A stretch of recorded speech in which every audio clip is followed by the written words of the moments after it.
Nous sommes de retour en direct dans cette édition du 8 novembre 2024 de votre émission quotidienne consacrée au décryptage de l'actualité de son impact sur les marchés financiers. Et qui de mieux qu'Éric Galliègue pour s'essayer à cet exercice. Bonjour Éric.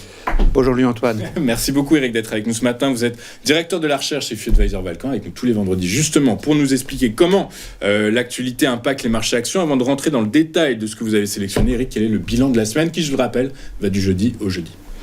Le bilan est positif en Europe puisqu'on a gagné 1%, mais très positif aux États-Unis puisque la hausse est de l'ordre de 5% sur une semaine. Donc effectivement, on voit bien une des caractéristiques de ce phénomène majeur de séparation en fait entre l'Europe et les États-Unis, d'évolution qui peut être quasiment divergente, avec entre les deux un euro qui finalement a légèrement baissé au cours de cette semaine écoulée puisqu'on perd 0,3 avec une volatilité importante sur le taux de change. Toujours très intéressant à regarder la variation sur un an, plus de 35% pour les indices américains,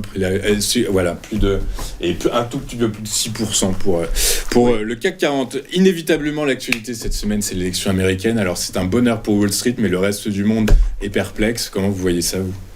Alors, c'est vrai que pour Wall Street, ce qui compte, c'est les éléments de court terme, c'est ce qu'on croit, c'est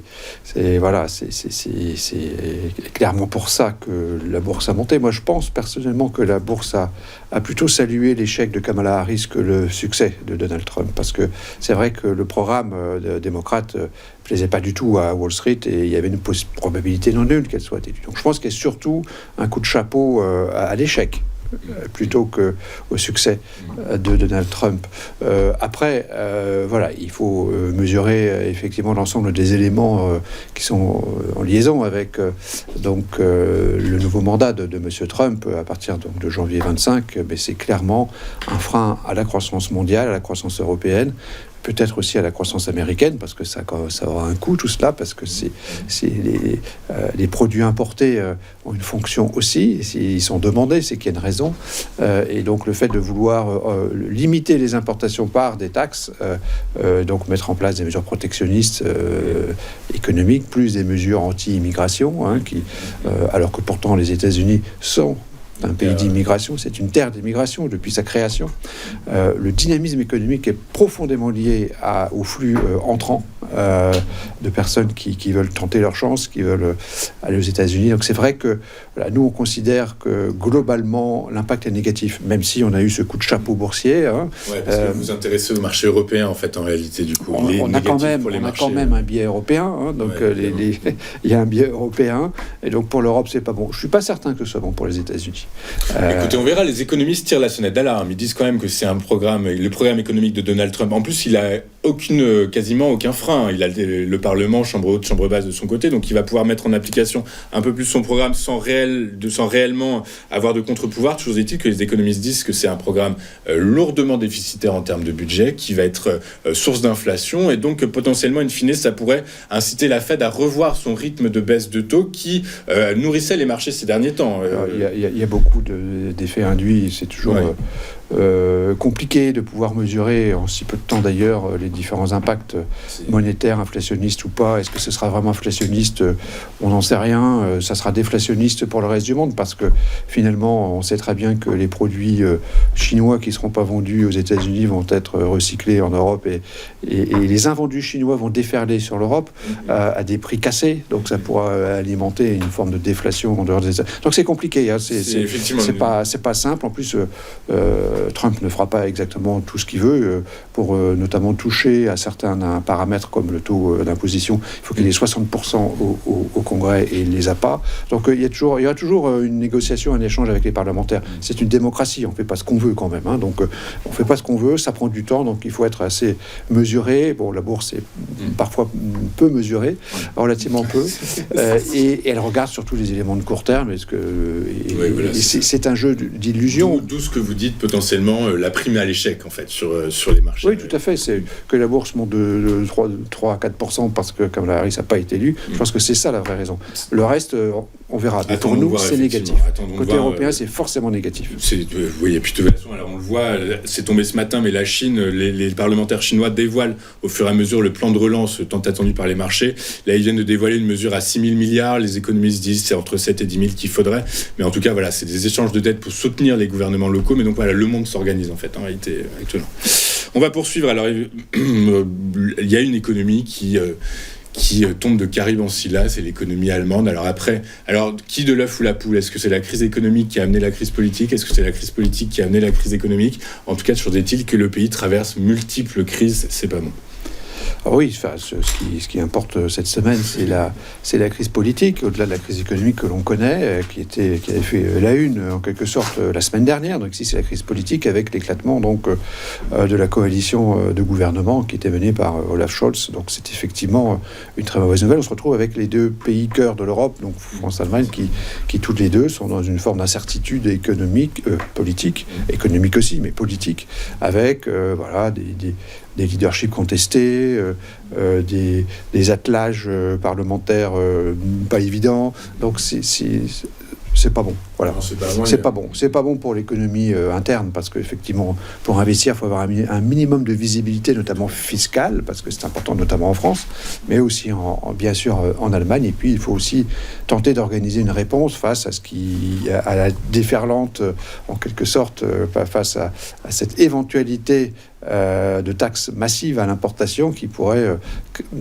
à nouveau limiter notre croissance, notamment la croissance allemande. L'Europe n'a pas de matière première. L'Europe est excédentaire en termes commerciaux, comme le Japon.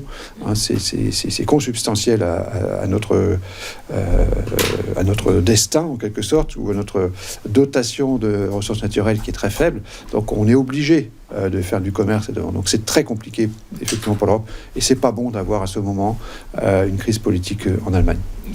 Effectivement, c'est pas bon du tout. On poursuit. Alors, on bascule en Chine. Cette fois-ci, la Chine qui, les derniers signaux envoyés laissent supposer que l'activité repart. Alors oui, c'est vrai qu'en Chine, le dernier PMI, donc service, était favorable, donc était 50,2 par rapport à 50. C'est pas une explosion, mais ça arrête de baisser. C'est déjà une bonne chose. On sait aussi que la Chine a des ressources, a des moyens pour pouvoir relancer sérieusement son économie. Alors on attend effectivement le détail de ce plan de relance pour permettre de sortir de cette crise immobilière et de la construction qui est un sujet extrêmement important. Donc effectivement, plutôt positif, un point positif pour cette actualité. Pour cette actualité, l'actualité également monétaire, puisque la Fed se réunissait hier, tout comme la Banque d'Angleterre. La Banque d'Angleterre qui, comme escompté, a baissé ses taux de 25 points de base. Alors oui, on aurait pu faire la Fed aussi, mais une note, un point globalisé sur le volet monétaire qui est favorable avec 25 points de base de moins en Grande-Bretagne. On n'avait pas la nouvelle hier au moment de la rédaction du document, mais globalement on savait que la Fed allait baisser et a baissé de 0,25. Donc on est dans un cycle plutôt baissier, ce qui est toujours favorable, au moins au début de cycle baissier des taux. Après ça peut être plus compliqué. 2025 ça nous se compliquait. Jérôme Powell l'a dit lui-même qu'il n'avait pas de visibilité, il n'en donnerait pas. Il a dit OK pour une 25 points de base en décembre, mais 2025 on attend. Il y a une vraie dégradation, me semble-t-il, de l'ensemble des paramètres du scénario pour 2025. C'est clair. Je pense qu'on le voit bien en termes de croissance économique, on va à nouveau avoir des déceptions. On en a eu en 2024, il n'y a plus de croissance bénéficiaire en 2024 en Europe en tout cas. Pour la croissance mondiale, elle va affronter un choc lié donc effectivement au commerce mondial. Il y aura d'autres phénomènes. La situation géopolitique est compliquée. Donc voilà, le schéma général est négatif. La note de cette semaine est neutre. La note de cette semaine est neutre, donc on peut passer à la page suivante. La note de cette semaine est neutre. La note de cette semaine est neutre, voilà. Bien donc on a ici une situation correcte, on va dire, cette semaine, mais globalement, on a quand même une dégradation, on le voit bien, en termes économiques, en termes politiques, bien sûr, en termes monétaires, on est en train de douter un petit peu, effectivement, par rapport à ce qui se passe, sur l'effet potentiellement inflationniste, en tout cas aux États-Unis, des mesures Trump. Donc au total, nous sommes toujours investis sur les actions américaines à 100%, mais le ralentissement marqué du spread momentum, qui est pour nous un indicateur clé, nous incite à réduire un petit peu notre exposition à Europe. On est à 85%. Alors c'était 100%. On était à 100% la semaine dernière, on passe à 85%, c'est cohérent avec effectivement le sentiment qu'il y a une forme de dégradation et du risque et de la vitesse à laquelle se déplace le marché action, puisque donc on sent bien que la hausse, elle a surtout profité aux actions américaines, mais pas aux actions européennes, et qu'il y a une sorte de distinguo, de séparation, de dichotomie qui pourrait être vraiment la caractéristique forte des prochains mois pour ou 2025, de l'année prochaine.